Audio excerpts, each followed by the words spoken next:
আমি ধর্ম সাক্ষী করে তোমাকে পতিত্বে বরণ করেছি। এখনো তোমার চরণ স্পর্শ করে বলছি, এ জগতে তুমি ছাড়া অন্য কেউ আমাকে স্পর্শ করতে পারবে না। কার সাধ্য প্রাণ থাকিতে আমাদিগকে বিচ্ছিন্ন করে? মাগো জগৎ জননী।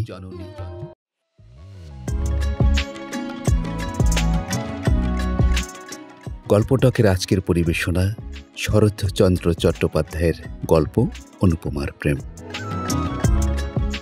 বিরহ।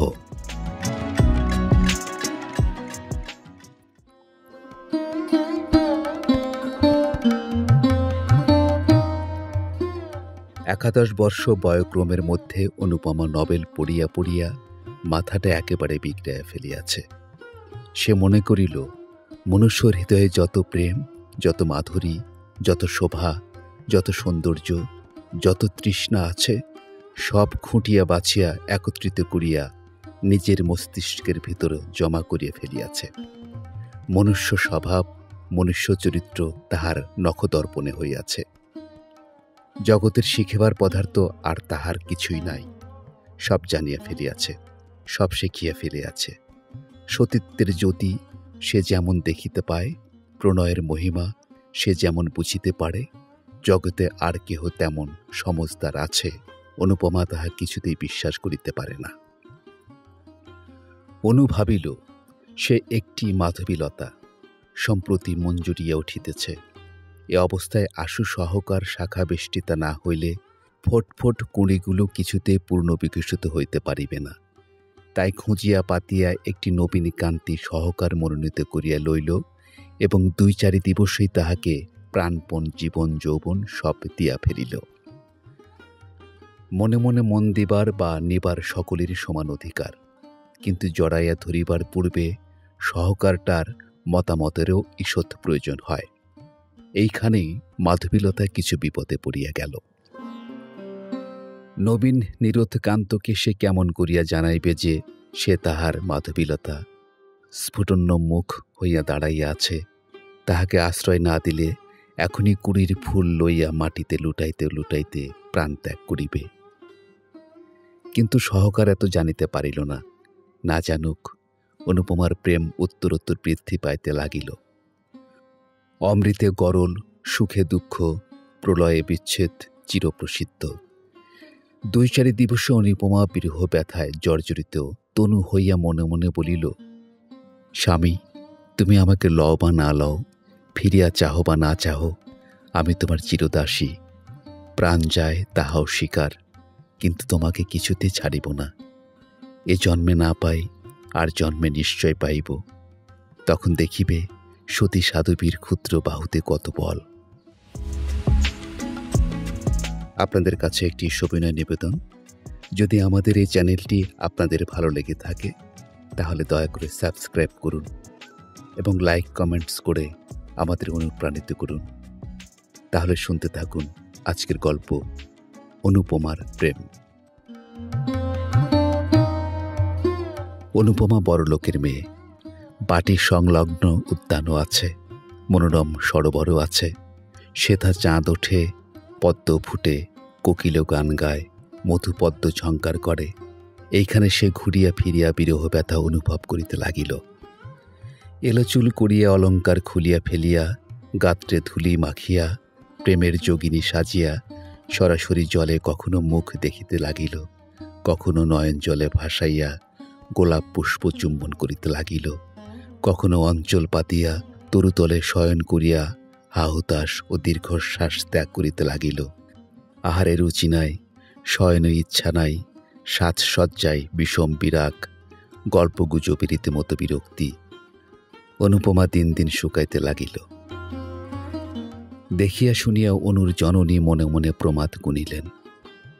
এক বই মেয়ে নয়, তার আবার এ কি হইল? জিজ্ঞাসা করিলে সে কি যে বলে কেহ বুঝিতে পারে না। ঠোঁটের কথা ঠোঁটেই মিলাইয়া যায়। অনুর জননী এক দিবসে জগবন্ধু বাবুকে বলিলেন, ওগো, একটিবার চেয়ে দেখবে না, তোমার একটি বই মেয়ে নয়, সে যে বিনি চিকিৎসায় মরে যায়। জগবন্ধু বাবু বিস্মিত হইয়া বলিলেন, কি হল ওর? তা জানি নে। ডাক্তার আসিয়া দেখিয়া শুনিয়া বলিলেন, অসুখ বিসুখ কিছু নাই। তবে এমন হয়ে যায় কেন? জগবন্ধুবাবু বিরক্ত হইয়া বলিলেন, তা কেমন করে জানব? তবে মেয়ে আমার মরে যাক, এ তো বড় মুশকিলের কথা।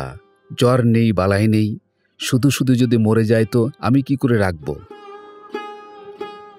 গৃহিণী শুষ্ক মুখে বড় বধূমাতার নিকট ফিরিয়া আসিয়া বলিলেন, বৌমা, অনু আমার এমন করে বেড়াই কেন?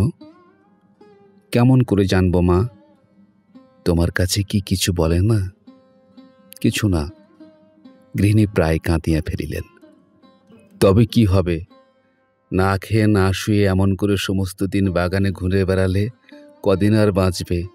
তোরা বাছা যা হোক একটা বিহিত করে দে, না হলে বাগানের পুকুরে একদিন ডুবে মরব। বড় বউ কিছুক্ষণ ভাবিয়া চিন্তিয়া বলিল, দেখে শুনে একটা বিয়ে দিন, সংসারের ভার পড়লে আপনি সব সেরে যাবে। বেশ কথা, তবে আজই এ কথা আমি কর্তাকে জানাবো। কর্তা এ কথা শুনিয়া অল্প হাসিয়া বলিলেন, কলিকাল, দাও, বিয়ে দিয়ে দেখো, যদি ভালো হয়। পরদিন ঘটক আসিল। অনুপমা বড়লোকের মেয়ে, তাহাতে রূপবতী, পাত্রের জন্য ভাবিতে হইল না। 1 সপ্তাহের মধ্যেই ঘটক ঠাকুর পাত্র স্থির করিয়া জগবন্ধুবাবুকে সংবাদ দিলেন। কর্তা এ কথা গৃহিণীকে জানাইলেন, গৃহিণী বড় বউকে জানাইলেন। ক্রমে অনুপমাও শুনিল। 2-1 দিন পরে একদিন দ্বিপ্রহরের সময়ে সকলে মিলিয়া অনুপমার বিবাহের গল্প করিতেছিল। এমন সময় সে এলো চুলে, আলুথালু বসনে একটা শুষ্ক গোলাপকুল হাতে করিয়া ছবিটির মতো আসিয়া দাঁড়াইল। অনুর জননী কন্যাকে দেখিয়া ঈষৎ হাসিয়া বলিলেন, মা যেন আমার যোগিনী সেজেছেন। বড় বউ ঠাকুরনও একটু হাসিয়া বলিল, বিয়ে হলে কোথায় সব চলে যাবে? দুটো একটা ছেলে মেয়ে হলে তো কথাই নেই। অনুপমা চিত্তাপিত্তার ন্যায় সকল কথা শুনিতে লাগিল। বউ আবার বলিল, মা, ঠাকুরজির বিয়ের কবে দিন ঠিক হলো? দিন এখনো কিছু ঠিক করা হয়নি। ঠাকুরজামাই কি পড়েন? এইবার বিয়ে দেবেন। তবে তো বেশ ভালো হলো। তারপর একটু হাসিয়া ঠাট্টা করিয়া বলিল, দেখতে কিন্তু খুব ভালো না হলে ঠাকুরজির আবার পছন্দ হবে না। কেন পছন্দ হবে না? জামাই আমার বেশ দেখতে।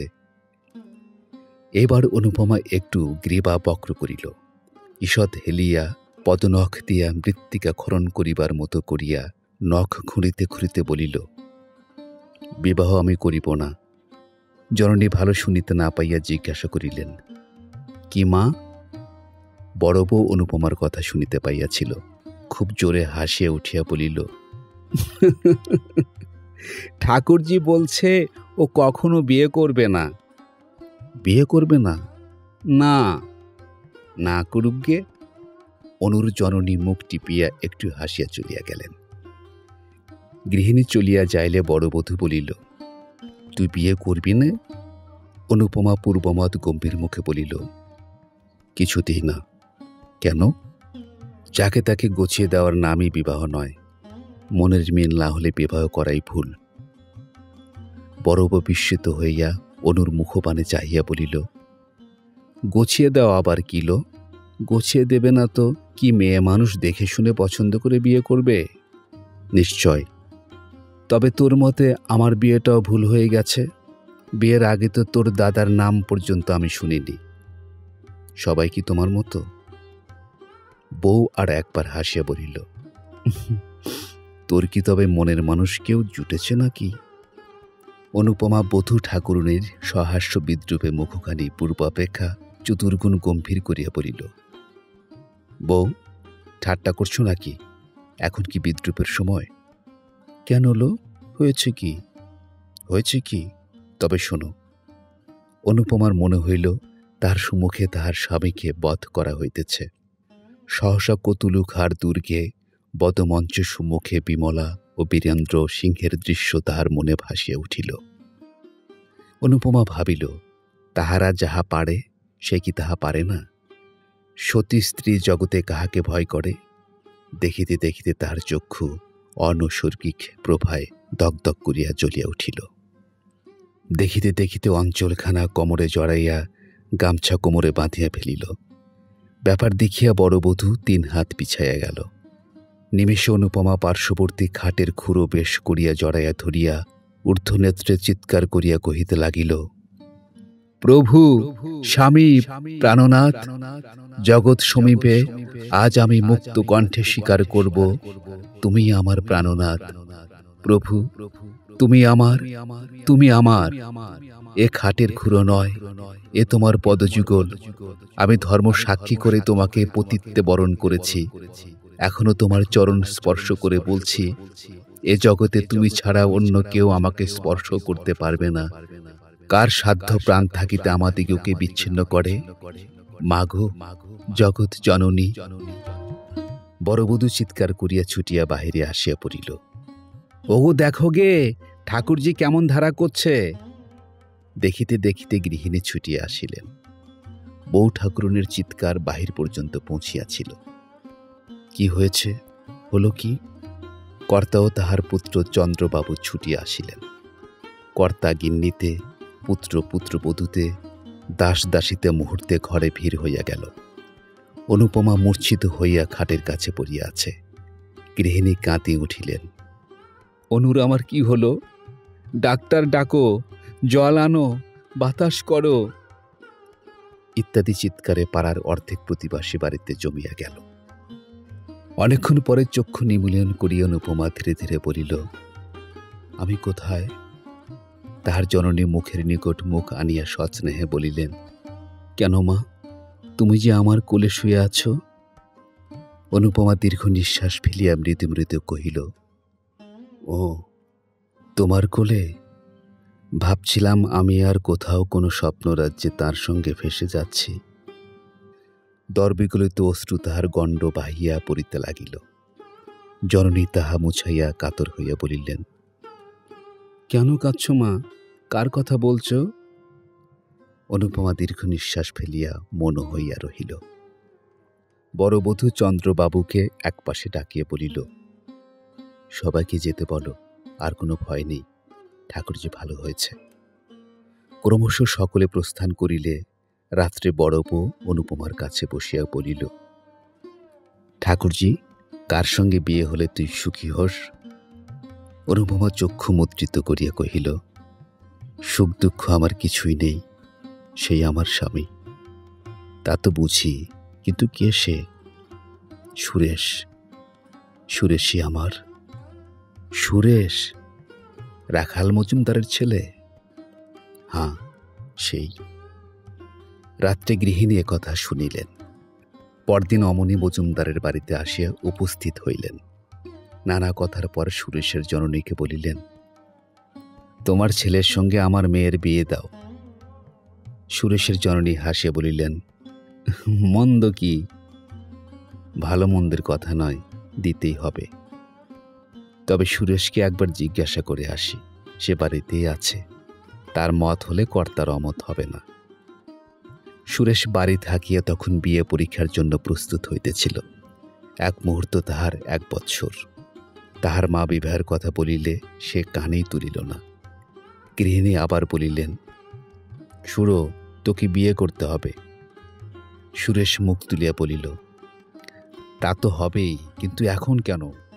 পড়ার সময় ওসব কথা ভালো লাগে না। গৃহিণী অপ্রতিভ হইয়া বলিলেন, না না, পড়ার সময় কেন? একজামিন হয়ে গেলে বিয়ে হবে। কোথায়? এই গায়ে জগবন্ধু বাবুর মেয়ের সঙ্গে। কি, চন্দ্রর বোনের সঙ্গে, যেটাকে খুকি বলে ডাকতো? খুকি বলে ডাকবে কেন? তার নাম অনুপমা। সুরেশ অল্প হাসিয়া বলিল, হ্যাঁ, অনুপমা। দূরতা? দূর, সেটা ভারী কুৎসিত। কুৎসিত হবে কেন? সে বেশ দেখতে। তা হোক বেশ দেখতে। এক জায়গায় শ্বশুর বাড়ি, বাপের বাড়ি আমার ভালো লাগে না। কেন, তাতে আর দোষ কি? দোষের কথায় কাজ নেই। তুমি এখন যাও মা, একটু পড়ি, কিছুই এখনো হয়নি। সুরেশের জননী ফিরিয়া আসে বলিলেন, সুরেশ তো এক গায়ে কিছুতেই বিয়ে করতে চায় না। কেন? তা তো জানি নে। অনুর জননী মজুমদার গৃহিণীর হাত ধরিয়া কাতরভাবে বলিলেন, তা হবে না ভাই, এ বিয়ে তোমাকে দিতে হবে।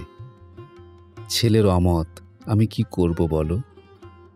না হলে আমি কিছুতেই ছাড়ব না। তবে আজ থাক, কাল আর একবার বুঝিয়ে দেখব, যদি মত করতে পারি। অনুর জননী বাড়ি ফিরিয়া আসিয়া জগবন্ধুকে বলিলেন, ওদের সুরেশের সঙ্গে যাতে অনুর আমার বিয়ে হয় তা করো।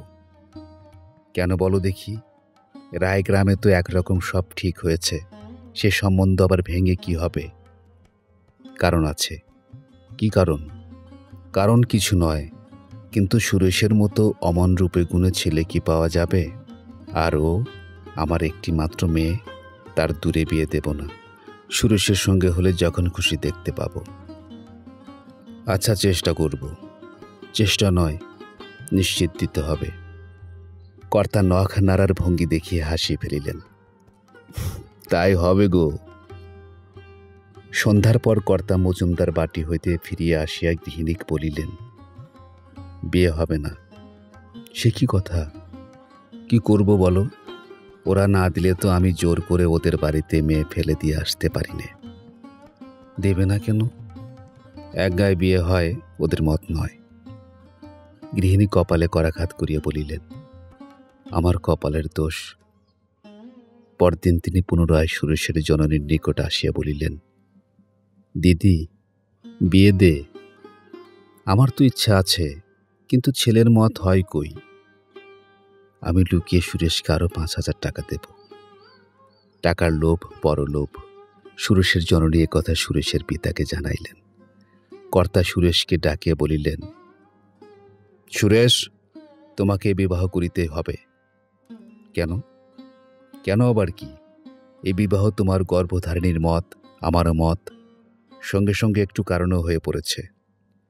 সুরেশ নতমুখে বলিল, এখন পড়াশোনার সময়, পরীক্ষার ক্ষতি হবে। তা আমি জানি বাপু, পড়াশোনার ক্ষতি করে তোমাকে বলছি না। পরীক্ষা শেষ হলে বিবাহ করো। যে আজ্ঞে। অনুর জননীর আনন্দের সীমা নাই। একথা তিনি কর্তাকে বলিলেন। দাস দাসী সকলকেই মনের আনন্দে একথা জানাইয়া দিলেন। বড় বউ অনুপমাকে ডাকিয়ে বলিল, ওলো, বর যে ধরা দিয়েছে। অনু সলজ্জে ঈষৎ হাসিয়া বলিল, তা আমি জানতাম। কেমন করে জানলি? চিঠিপত্র চলতো নাকি? প্রেম অন্তর্যামী, আমাদের চিঠিপত্র অন্তরে চলত। ধন্যী মেয়ে তুই। অনুপমা চলিয়া যাইলে পরবধূ ঠাকুরানী মৃদু মৃদু বলিল, পাকামি শুনলে গা জ্বালা করে। আমি 3 ছেলের মা, উনি আজ আমাকে প্রেম শেখাতে এলেন।